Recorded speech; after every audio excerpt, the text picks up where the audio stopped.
Okay? Ayan guys, we're cooking na our lumpia. Ayan. See? Ang laki-laki ng kawali ko, tapos ang kunti lang laman.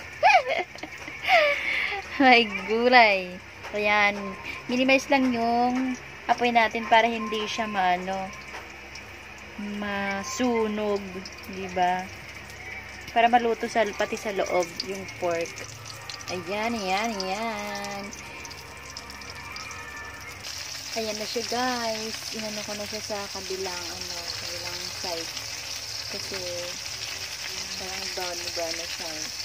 Diba? Kabila. Ayan natin. Kabila. Para di masunog. Bali-bali lang. Anak ba? Para di siya masunog. Wala pa yung isa. Ayan na siya. Yummy yummy, diba?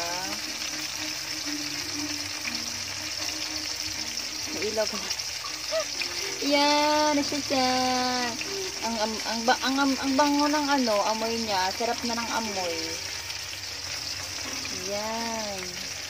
Diba? Yung maluto yan pala yun na. Tapos yan na.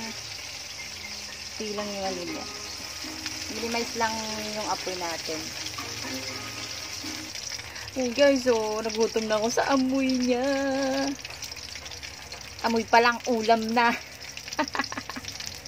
Diba? Tingnan natin tang kabila. Baka sunog na.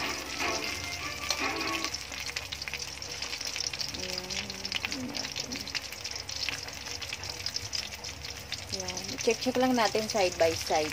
Para hindi siya masunog.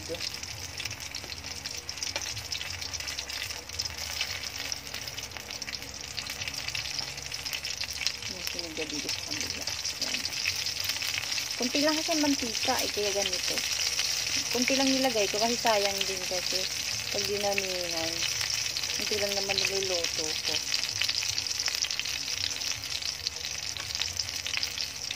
Yan siya.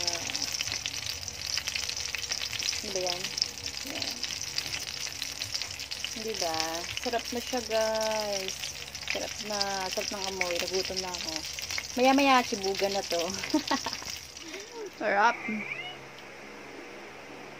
Sarap siya. Cook talaga siya sa loob, Yan, diba? Sabi ko sa inyo. Kailangan minimize yung apoy natin para cook siya.